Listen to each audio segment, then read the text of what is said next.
In today's episode, we're going to be talking about going outside of yourself. So, the person that I've decided to bring on to the podcast is a person very near and dear to me, close family and even closer friend. And so, I hope you enjoy today's podcast and you're able to get some gems of wisdom. So I'm going to allow her to introduce herself and tell us a little bit about herself, as much as you are willing to tell. If you want to say, married, single, kids, no kids, animals. So take it away. My name is Judi. I am 59 years old.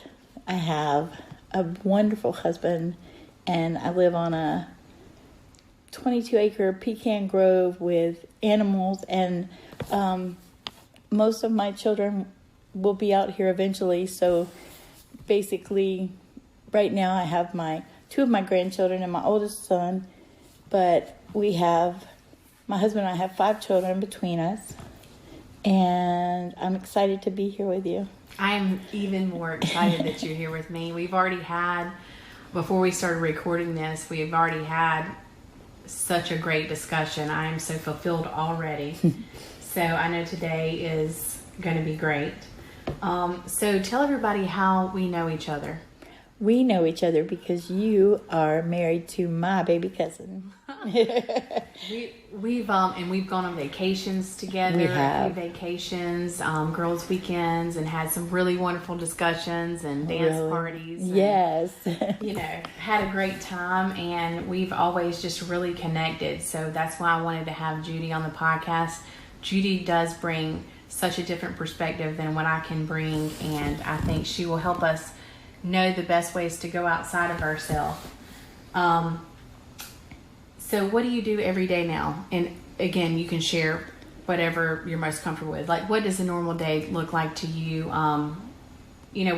Most of us, you don't have to be just defined by your job. So what do you do in life?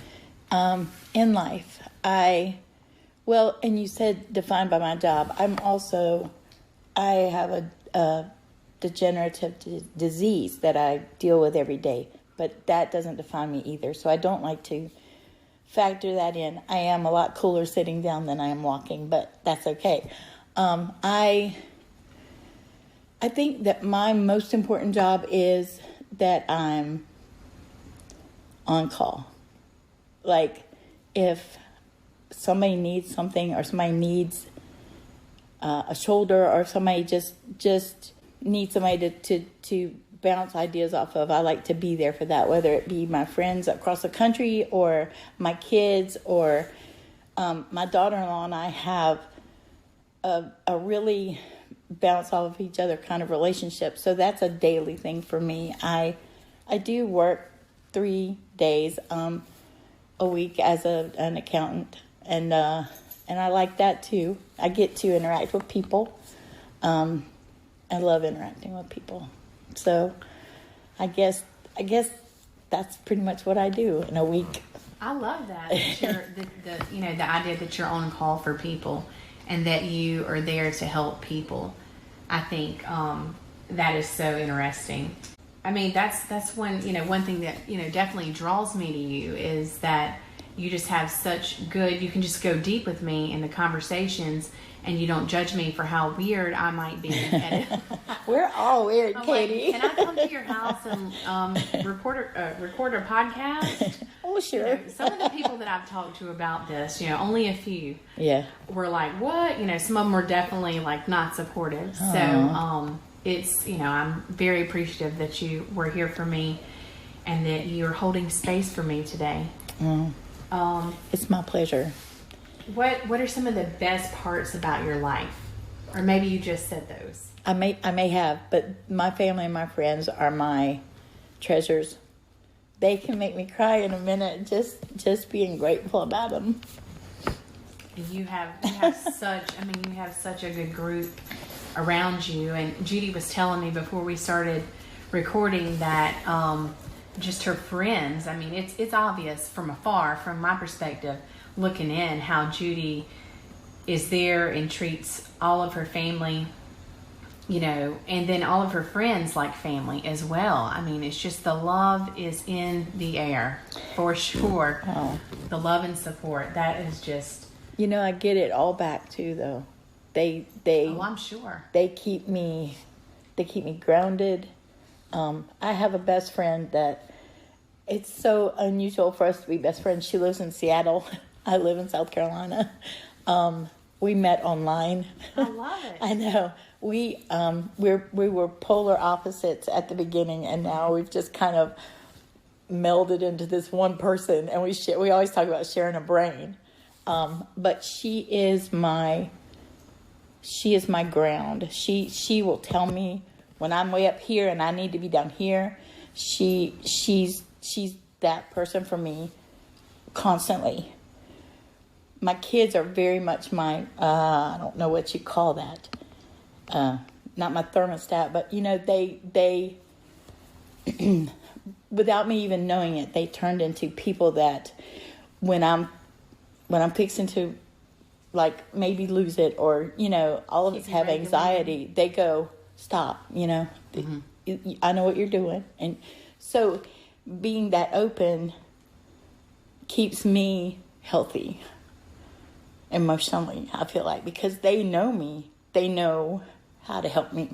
And I think that's great. I mean, to be that open, and we'll talk about this a little later about, you know, the personality types and how that's factored in. But I was telling Judi before we started recording, again, great conversation before. Right. Too. This may really stink now that we've talked about the good stuff. No, we've already, no. But I just feel like, you know, I was telling her, I've always thought I was open, you know, because I tell people what I think, but I don't say what I feel. And that's been my pain point, and something I'm, you know, currently growing and trying to do. And anyone who listens to these podcasts, I don't want you to think that I have it figured out or anyone else has it figured out. We are just trying to figure it out and try to learn and grow and bounce ideas off one another and be our best selves. So, but I need to be more open. And, you know, do you feel like you've always been that open with people? No. It progressively grew as I lost people, important people in my life. So you can never replace those people, but what you do is you just gather this group of people that kind of touch on all the things that person was there for you for. Or that's what I do. That is profound, what you just said. That's profound. To just sit and think about that. You gather people who all bring a different part of the person that you've lost. Yeah. Yeah. That's profound. I would never have thought it was profound. It was, I mean, you can never replace who you lose. And in my case, it was my big sister, my only sibling. So then you just, you know, you need that, and you reach out for that, and you find it in so many different places and people that it's really good. It's really cool, but it's, you know, it also immortalizes her as that person that I'll always reach toward.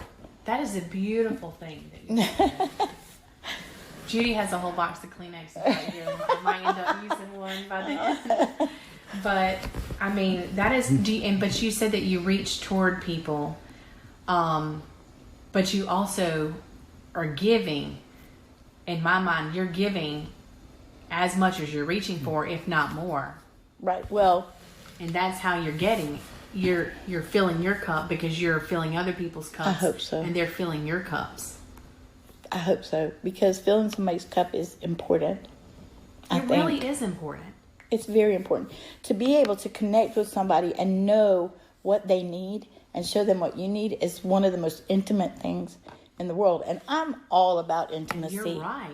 I'm all about. I love my people. I don't I always touch my people. Like, I'm just like, I'm a hugger, I'm a kisser, I'm a Right. hold my hand. And I'm not talking about my grandkids, just my kids, my friends. I've seen it. I mean, I'm just, you get so much from conversation. You get so much from a personal touch.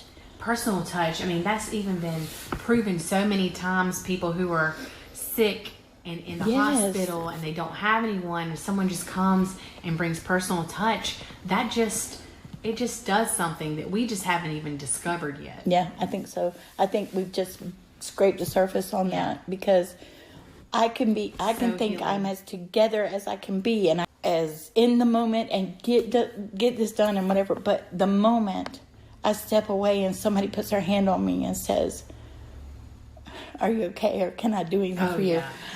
Break You know, down. you're done. Well, even me, like, I'll hold it in for so long and don't say anything, and whoever that person happens to be, like, I just can't open up to everybody like that. I'm learning, but I know that that's not going to be my way. Yeah. But it's got to be the people who I'd have that connection with. It's got to be a genuine connection. Right. But I mean, like my husband, I can open up to him like Right. that. And if anything, I put more eggs in his basket than he needs. And he Right. was like, I can't, he doesn't say that, but I know he can't be my everything. Yeah. Like I Oh, can't yeah, just like absolutely. put it all on him. So I do have to trust in some other people as well to give that to. But Some of the best advice I can give you about that is, when you think they're ready, pick your kids. really, Yeah, because I mean, they have to be it Older, has to be yeah, sure. age appropriate, but Sure. they need to know of your vulnerabilities, and they need to know that you need them to be there. That's what I believe, absolutely. And I say that as a mom to a almost 36-year-old and a 32-year-old and a 30-year-old that lift me up on a regular basis, and their spouses. My children have married the other 3 children I was supposed to have. I mean, oh my gosh, that is incredible. it's amazing. I hate the overuse of the word blessing, right. but I am surrounded, and I am lifted, and I am loved, and I know it every day. That is great advice, and kind of surprising, not for you to say it, but just for it to be said, as to choose your children. Not that I wouldn't, but of course we have some years. Right, until I but you can have choose to. them. But you have to keep that facade. But you don't. Right.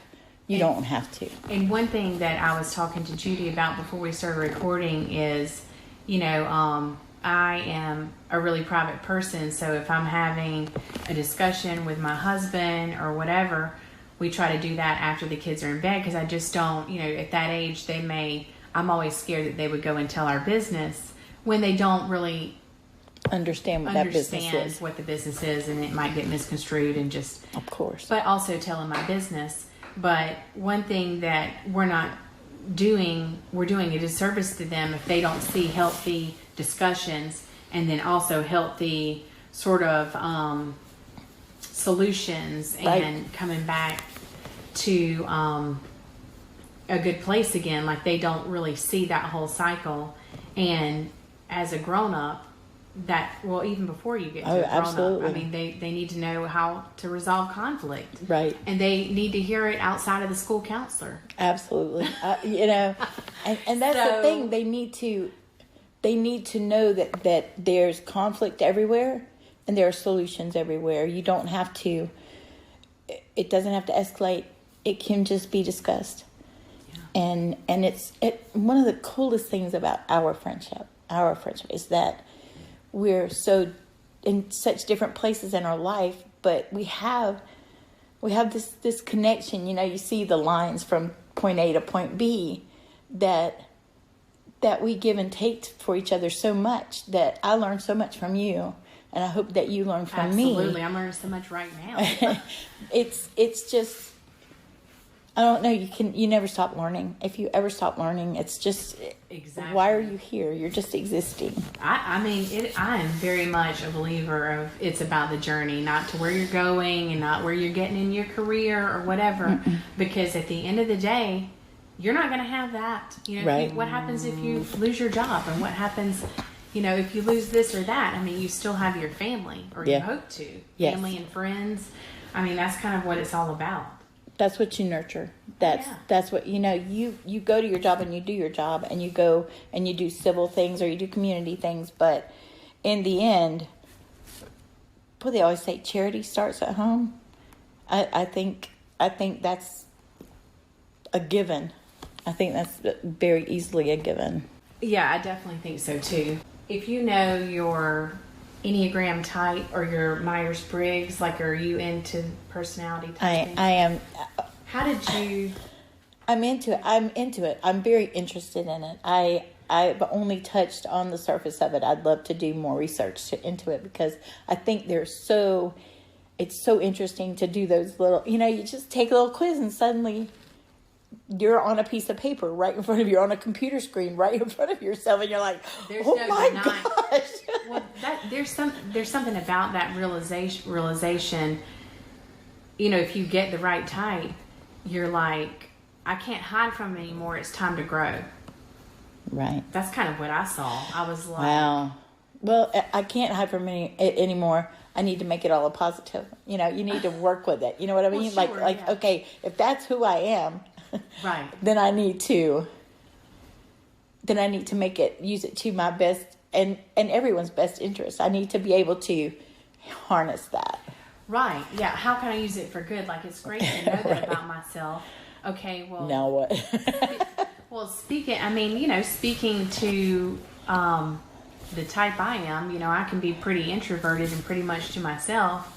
Knowing that, does that mean I get to do that? No, it doesn't. I mean, not if you want to be a functioning member of society, which right. is a huge issue right now, I think, with our inside ourselves so much, is that we think that we're entitled to be where we're comfortable, but we're not. We can't always be comfortable. Oh my gosh, that's another. We can't always be comfortable. We're entitled to be where we're comfortable. Yeah. No. Because that's one thing I'm learning is, like, doing this is not comfortable. Not comfortable. This is not comfortable for me. But I loved having this conversation with you, but having it recorded and making sure I'm not turning the recording off. I don't know. It may be turned off. Who knows? I think that one's still going, but it looked like it was. But I just feel like these conversations are not. I don't know. They might be being had behind closed doors, but I just I hope they are. I hope think they are. The general public just needs to hear this. I think we need to get them out from behind those doors, because we all need these things. Basic human needs. Yeah. We all need interaction, whether it's good, whether it feels good or not. We need interaction. It's just like people say about travel. If you never travel outside of where you are, you can't accept differences. Right, you can't get different perspectives. Right. All you have is your perspective. You can't get different, but you also can't, if you don't see other cultures, you can't accept other cultures. Right. It's easy to cast judgment and be like, this is right, this is wrong, because this is the only right that I know. Right. You don't see the other rights. Exactly. And I think that it's such a disservice to ourselves to say, okay, I'm an extrovert, so I'm going to get all in your space, and you're going to have to deal with it. No, I can't. You can't always be who you are. You can't always be an introvert or an extrovert or somewhere in the middle. Somewhere in the middle is kind of ideal, but the timing has to be right. No matter what you're doing, you have to consider your surroundings and be considerate. Right. And all of those things are so lacking right now. You're right. I think it's definitely all about the human connection. Mm-hmm. And even though some of us may be better than others at picking up on other people's needs, and we'll talk about that, because I think you're great at picking up on people's needs, I pick up more on a vibe. Like if we're at a place, do. And we you really do. But it's not like I can't really put that into words. It's just a vibe, and I just know it. And it's just, that's the way it is. To me, you're that person that gets that feeling and will just like huddle everybody up and move them to another place. You don't necessarily explain it, but come with me, Right, that kind of a vibe person. Well, it's like someone in my life had a death of a close person, and that person, I just knew at that time that person was not, I mean, I'm not saying that anyone, like, the death is going to be easy for anyone, but that person in particular, I knew they wouldn't handle that well at all. It was going to be really bad. And I just got the vibe. And I was like, made arrangements to go be with that person, just told work I can't come, and had my kids taken care of because I knew that I need to focus strictly on that person. And later on, the person was like, thank you so much for coming and being with me, because like they would never have asked me to do that. And they didn't even know they needed you. They didn't know they needed it. And I'm not saying that for me to get credit, but I am saying, like, I didn't really even know what to say. I just knew I needed to go to that person. Right. I just felt a strong urge, like an instinctual pull to that person to go handle it. Yeah, and you do that more often than you know, I think. It's funny that you touched on the not to make me feel better, because as somebody who likes to be there for people, I have to check myself sometimes and make sure that I'm being there for them and not, and sometimes I do struggle with like selfish feelings, because I think, okay, you're not, I'm not trying to be Superwoman, but I might be coming across that way, and so I don't want to do that. Well, see, I'm the opposite side of the spectrum, because I feel selfish because I'm not doing enough for people. Oh my gosh. And that's why I think this makes a good conversation, because you show how to get outside of yourself. You just said it. I mean, basically, we can't be behind closed doors. Mm-mm. We need to have a human connection. We need to not stay in a comfortable place. All the things that you said are things that I need to hear. And, maybe everybody, I think we as a society have gotten so good at putting walls and fences around us, me included. I'm one that thinks a good fence is a good neighbor. That's not right.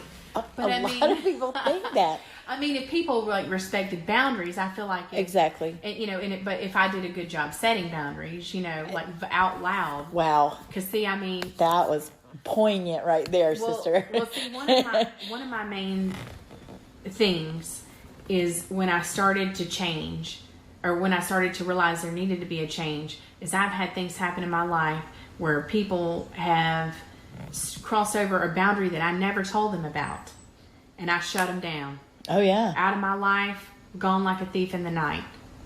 Gone like a thief in the night. And I never explained it, because I knew I wouldn't be able to recover from it, no matter what they said. And that might be true, but I've got to keep that from happening. You can't just go shutting people out of your life. No. Some people, if it's a healthy relationship. Some people might need it, but right. A lot. You have to.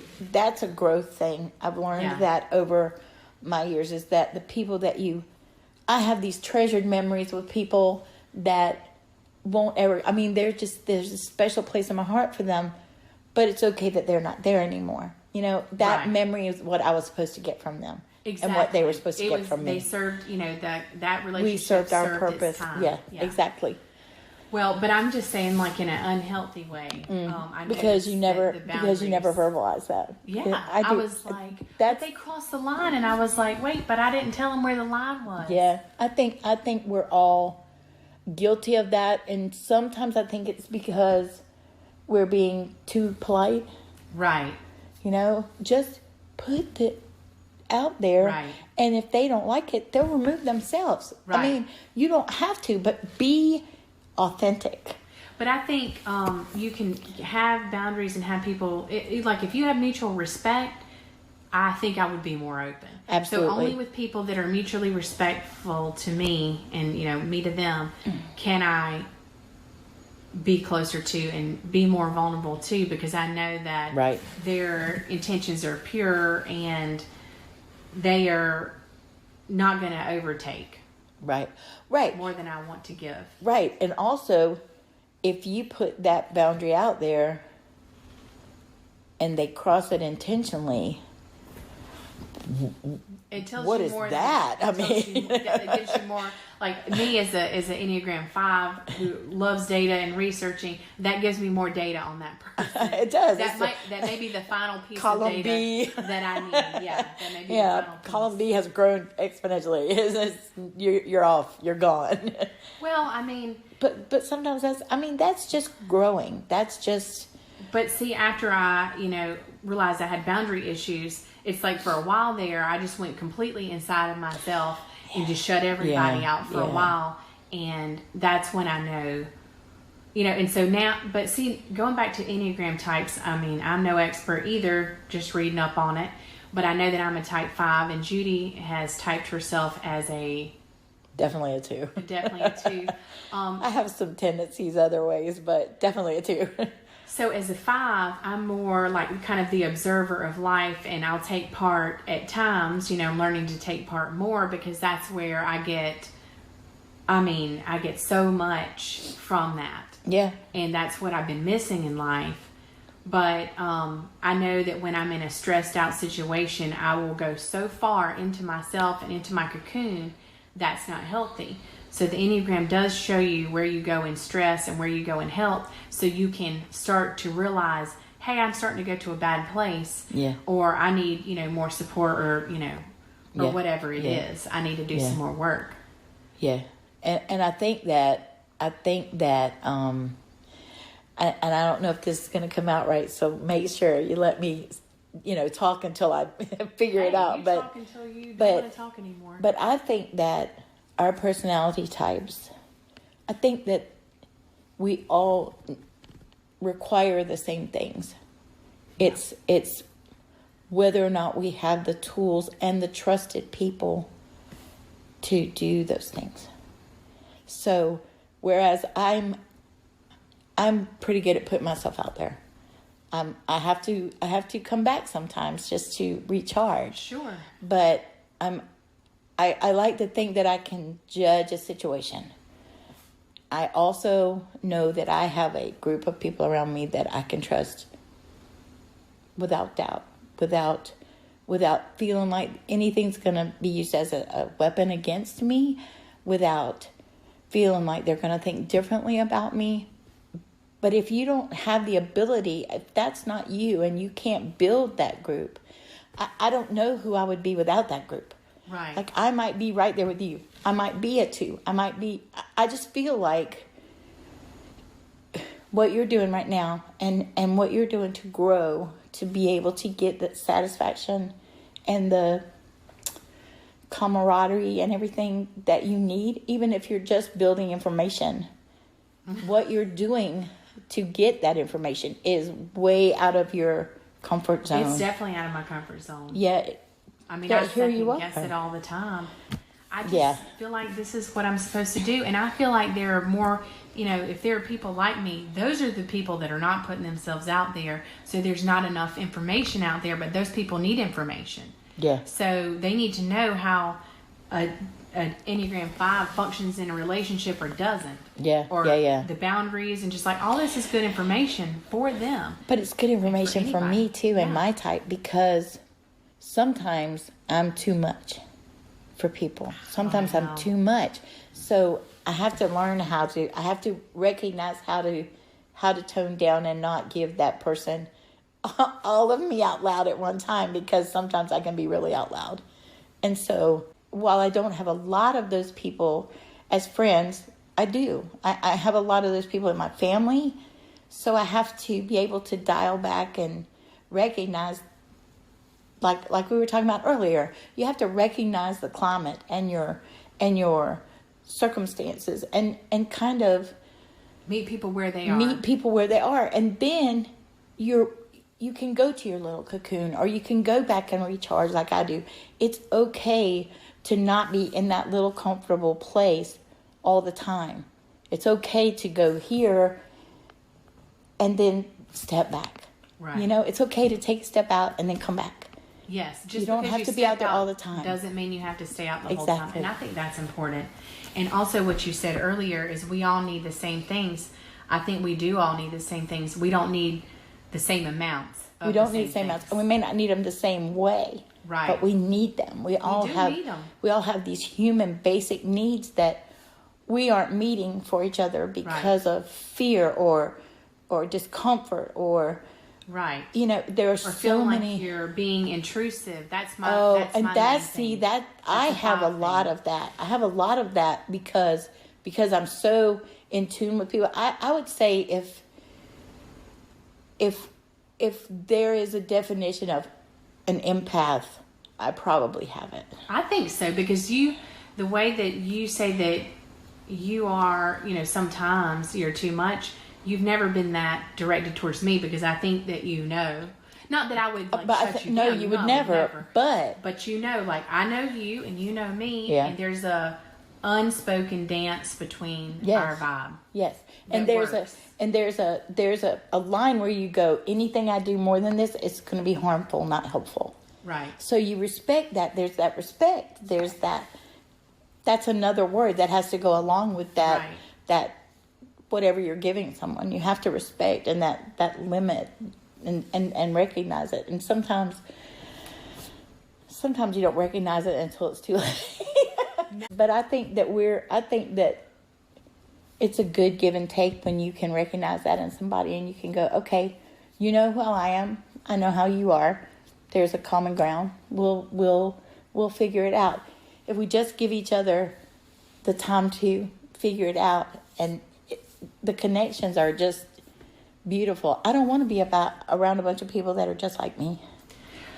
I mean, it's just like the first time I met you and had a conversation, I was like, I mean, I want more of that. I mean, it's just like, I'm just not, you'll go deep and you're not afraid to go deep. Like that deep conversation, that's what I crave. I crave that. I do too. Like I can't, you know, it'll fill me up, so I might be good for like a week. That's good though. I mean, if you can have a conversation that you like, chew on for a week, I will chew on it. That's such a good feeling. And I have friends that do that for me, and they'll just plant one little seed, and we'll go back to that seed for 3 weeks, especially if we're not talking daily, and we'll be like, hey, remember when we were, what about this? And it's a good feeling to have that. It's a really. I mean, it really is. And I did, I lucked out with Chisholm. He will go, I mean, we had great deep conversations from the very beginning. And that's why I was like, he's my chosen one. Because he just, but we don't need to do that every night. Right. That would be so draining. It would. I don't think it would be as special. No, and you're right. Exactly. It's when those little things come out there, like you and I, we make the same face, I think, when we realize that we've touched on something that both of us need. It's like that surprise and that taken aback, and you just.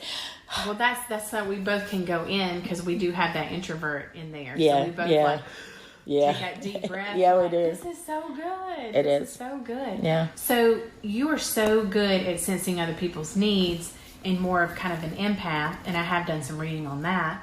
But I can't say that I'm an empath. Like I said, I can have a vibe, general vibe.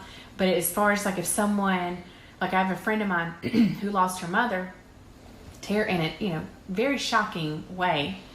I didn't know what to do. I immediately took her food for her family, her children, everything, because I knew that I could do that without getting into the emotions. I know that sounds terrible. No, it doesn't. But I mean, they know that you have to be able to do for somebody and protect yourself at the same time. Well, I didn't know what to say, and I knew that it wasn't going to be the right thing, because I haven't really experienced that, thankfully.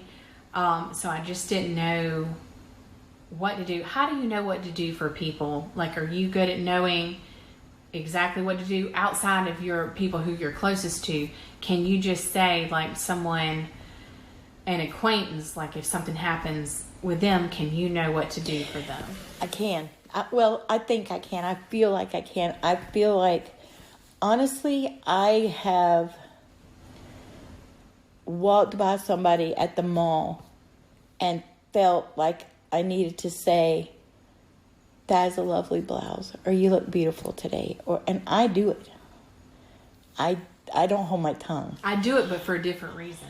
Really? I'll tell you that. You finish what you're Okay, saying. so as far as my closest friends, that's a given in my family. But just acquaintances, I feel like that's one thing that I try to open myself up to immediately when I go into a conversation with somebody.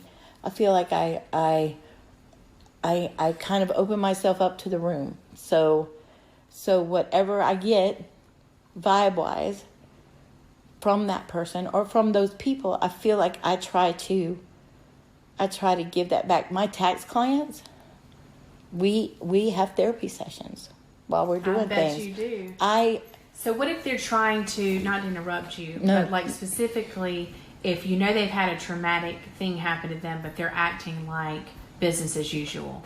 How do you approach that situation? Is it more of a vibe? I have a tendency to intentionally find a way to give them an out.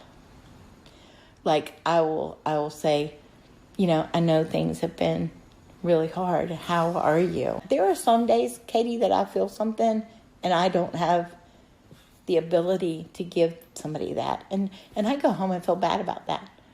I feel bad that I don't give them an opportunity to have someone care about them for 20 minutes, 30 minutes, whatever. But there are days that I just can't. I'm so overtaken with my own or with someone else's that I'm full, that I can't. And that's the thing, I think, for your type especially, is you can get consumed with others' energy that is not yours. Yeah, I can. And then I don't know what to do with it. That's when I go in. Well, there may be a way, there may also be like, is this mine? Maybe you don't even know if it's yours. Like, I feel off today. Is this mine? Yes. Or is this someone else's? Yes. That happens frequently.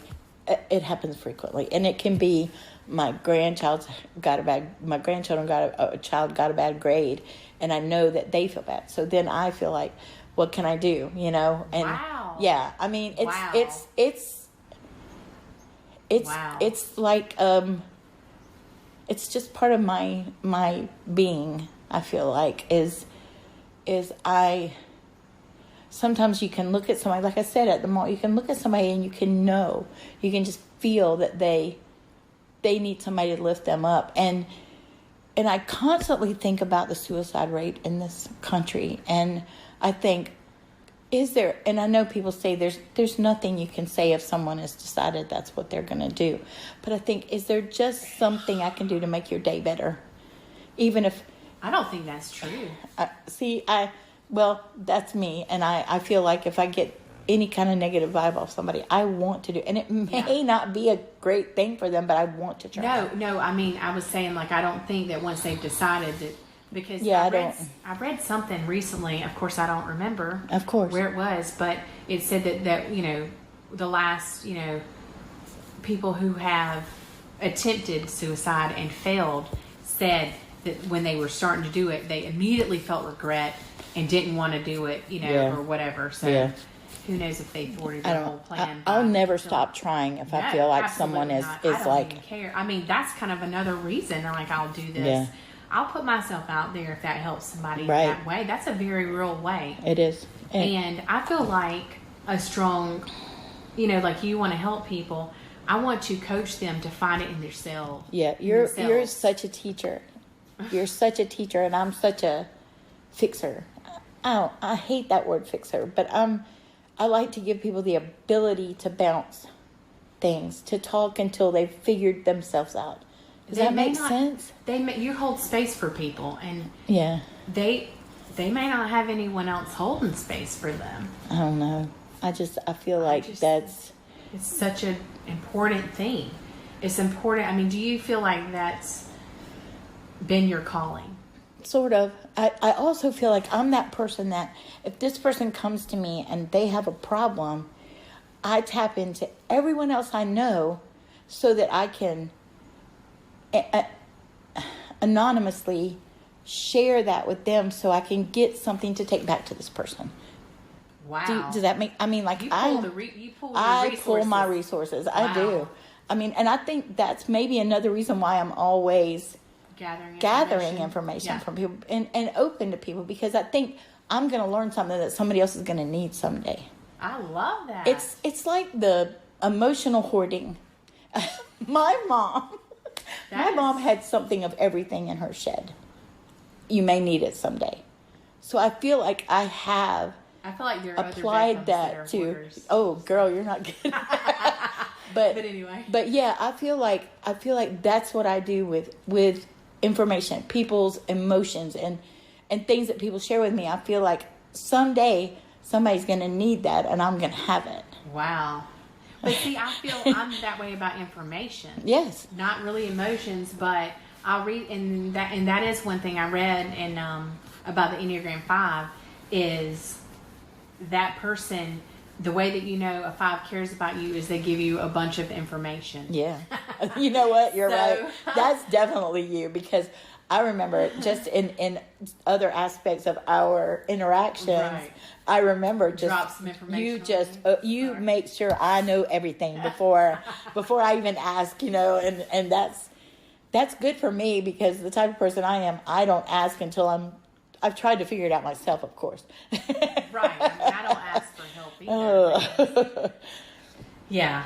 So thanks for that. You're really good at that. Well, I mean, it's like, but see, I don't know what to do with the emotions. I can just try to fix you in a mental way, not in an intellectual way. In an intellectual way, exactly. But I can't fix you emotionally. So that's what I can't, so that's like what I don't, like, for example, the friend that lost her mother, I just didn't know what to do. And right. I, ask her, and she tells me how she's feeling, and I don't know what to do. Yeah. I don't know how to help her, because I don't feel like I'm an expert, and that also goes back to the 5. Like, they won't act until you feel like you know enough. You know what? I don't know what to do. Let me tell you, there. I'm going to give you a tool right now. Give me a tool right now. The tool you need right now is, what can I do for you? Not how are you? Not anything except, what can I do for you? Because then she's going to be specific if she needs something from you. And then you're going to have a task. And that's good for you. What if they don't? What if they feel like that's putting too much pressure on them for them to tell you their needs? Because remember, but you don't want to know all their needs. You just want to know specifically what you can do for them. What can I do for you? How can I help you? Yeah, how can I help you? And what if they say, I'm good, I'll be fine? You say, well, then I'm just going to sit with you. And then maybe you'll figure something out. Or maybe something will come up that I can do. And then you give them time, because time is precious. Time and emotions, I think, are huge parts of you that you give to people that we don't value as much as we should. So if they're not a person who's very in tune with their own needs, speaking for myself, if somebody says, what can I do for you? I don't know. You don't. You can't. I mean, a lot of people don't know. But that might send me into a task for myself of reflection over what I need or what my needs are. So it may help trigger something in me. Absolutely. To figure out what I need. Right, because you're going to give yourself a block of time. And honestly, as open as I am, if somebody said, what can I do for you? I'm fine. I might cry. I'm fine. Yeah. Hold my hand. That's my biggest thing. Just hold my hand. I'll tell you this story. This is funny. It's not funny, but I was a senior in high school. I was driving this little 1986 Nissan Pulsar. Oh, yeah. That I got for, $1,800 cash money for working at the drugstore. My dad took me to get that car. And, it was a stick shift, so I learned how to drive it and everything. I had a wreck. It wasn't because I couldn't drive the stick shift, but they had just paved this road, and I had dropped the front tire off, and with it being a front-wheel drive car, I kind of freaked out a little bit because there was a road sign up ahead. I didn't want to hit that. Yeah. So I jerked the steering wheel, and then it seemed to be okay. Got back on the road, and then all of a sudden, it just sort of lost control and flipped 3 times. Mm-hmm. And I think now, this is not part of this, but I think one of the CV joints broke. But that's neither here nor there. Anyway, back to... So... I flipped the car and it landed right side up. I mean, I had the window down. Sunroof was up. Oh my gosh. And so thankfully I was wearing my seatbelt. It's another testament to wear your seatbelt. Absolutely. I'm a firm believer. So got out of the car and some guy had pulled off the side of the road, an older guy, and he came up to me. He was like, "Oh my gosh, how can I help you?" So this is what I say to him. I need a hug. Good for you. So stranger gives me a hug. I cry my eyes out because I'm thankful to be alive. I mean, my gosh. I mean, I was terrified. Then I got my composure, and then he was like, "Well, do you need to use my phone to call anybody?" Because we were just like, "Are we just going to hug this whole time?" Nope. You know, I don't need anything to hug. And knowing me, I mean, like, that's like the last thing I would Right, probably right. ask for. But it was crazy. And then I was able to get my composure, call my mom, told her that I'd had a wreck. And she's like, "There's no way you had a wreck. You're too calm." I'm like, "Well, this guy over here just got me straight." This guy just gave me a big hug and I'm good. And I didn't tell her. I don't even know if I ever even told her that. But do you know how many things you just said in that story? First of all, the first thing you needed was human touch, human interaction, because you were alive, and you needed to verify that. Exactly. That's what we need every day. That's what we need every day.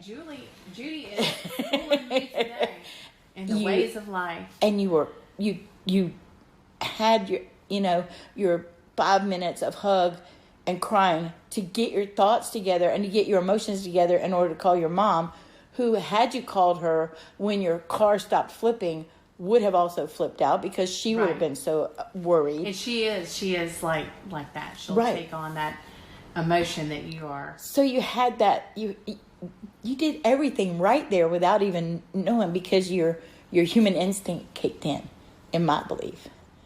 That was just, okay, like, this is what I need. This because there was, you couldn't do anything else except emote and connect. That word from now on. You should. Emote.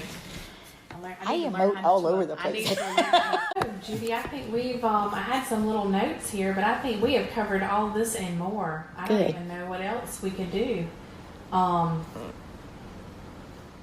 So what I wanted to talk about today was going outside of yourself, which I think we've done a good job going outside of ourselves. And there are a lot of things that I've said today that I wouldn't just say in a public setting. So, and same here. And I was going to say, there are things you've done, actual actions today you've done that you wouldn't do outside of or in a public setting. So I think that this is, we took the intimacy, so beneficial. Yes. We can help people with our willingness to be intimate. Right. So with all that said, and you did touch on this, to close out, you did touch on this a little bit. Are there any things that you would give, like any type of advice you would give to your younger self about life? And you had said that, after you gotten older, you learned to open up more to people. Overall, what kind of advice could you give to us who are not at the same stage of life as you are? I would definitely advise my younger self, and I mean like 15, to not try to shove my emotions back in, because that was what was imparted on me on a regular basis with family and with teachers even, was, moody Judi. You don't let all your stuff out. Right. Don't wear your heart on your sleeve. Wear your heart on your sleeve.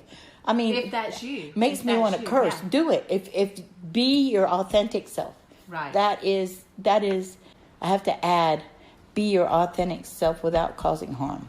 Right. Because that's true. Yeah, because you can't. Don't impose. But be your authentic self in a way that your audience allows others to be their authentic self. Yeah, exactly. Thank you. And that caveat is what we were talking about earlier, that people, or we were talking about this off the podcast, but like society today, for many years we've gotten into a cycle of being sort of self-motivate, not So many self-motivated, but years. consumed and Yes. very selfish, Yes. and very self-absorbed. Yes. And we need to realize, how to make space for other people and Because- be our authentic selves without, to a point, but also realize, we need Right. to hold space for all these other people as well. Right, because if you look at it, the more we've gone inside of ourselves, the less happy we are. Exactly. So when we reach out, That's so true. is when we find our joy, whether it be a connection with a cousin or a lady at the mall or your doctor, your kid's teacher, your kid, whether just make those connections and live in that joy, because I love you can that. go back all by yourself. You can go back in your little cocoon, but come out, be that butterfly for just a little bit. I love it. You know? can go back. You can. You can. And I know, like I said, I've gotten a cycle of, negativity and, just like going within myself, and I'm not happy when I No. do that at all.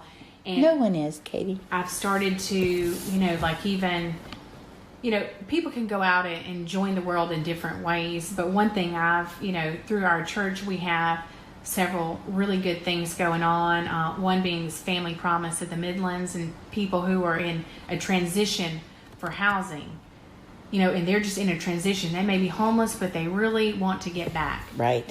We, some churches have banded together and they stay at the different churches. They take time about, wow. and we provide food for them and a place to stay and drive them, to interviews and different things. Oh my gosh. And a lot of these people have really gotten back on their feet from this. And it's really, and I haven't been as involved in it as I should have been, and not like shoulda, coulda, woulda, but as I need to be for me.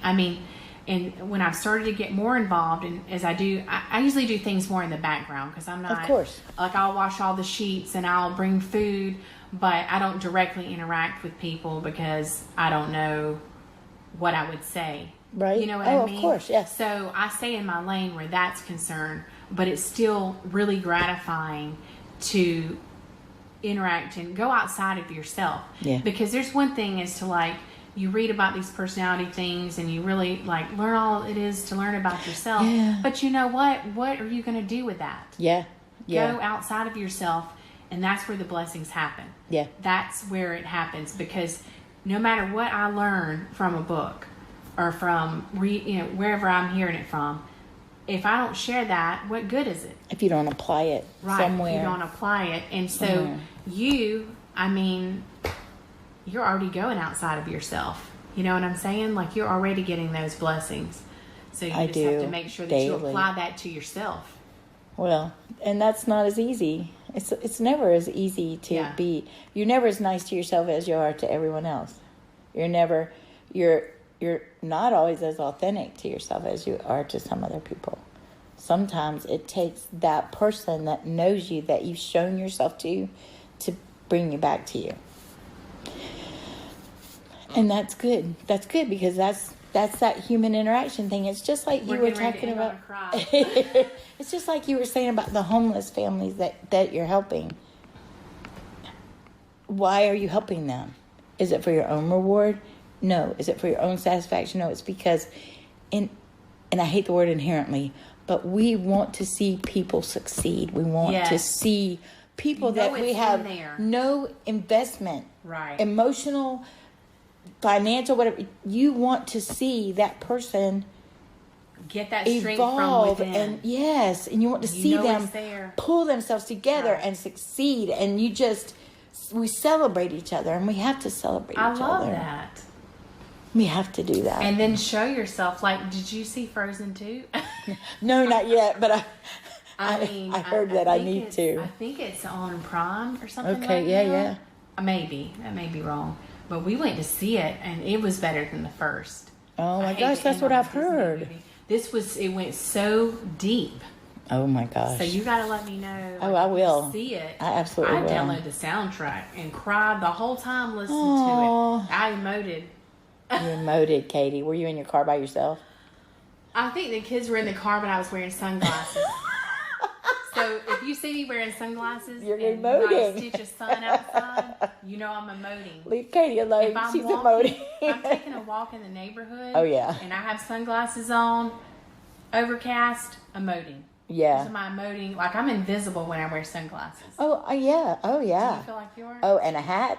Oh my gosh, who? Oh, my Where's God. Katie? Gone. I'm done. I'm gone. I'm like the kids when they were little. If I can't see you, you can't see me. And I'm just like, incognito. Oh yeah.